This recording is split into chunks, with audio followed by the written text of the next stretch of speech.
الو اورژانس. سلام خسته نباشید. یه آقایی اینجا الان جلوی این نیمکت توی پارک افتاده زمین، حالش بده. نمیدونم، یه دقیقه وایسا. نه نبضش نمیزنه. یه شلوار سفید داره و یه کاپشن سبز رنگ هم پوشیده، عینک هم زده.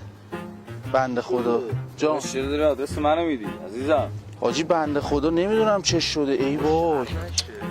میشه شما خودتون رو زود برسونی؟ کسی اینجا نیست داداش. آخه حاجی جوونم بوده بیچاره. نبضش نمیزنه. کسی اینجا نیستش که. داداش داداش نمیدونم بنده خدا اینجا افتاده جوونه، خیلی جوونه. حاجی وایسا. داداش تو منو میبینی؟ رنگ من بذار گوشیشو بردار. حاجی یه دقیقه عینکشو بردار، عینکشو. بابا من که اینجام. مرده نبضش نمیزنه.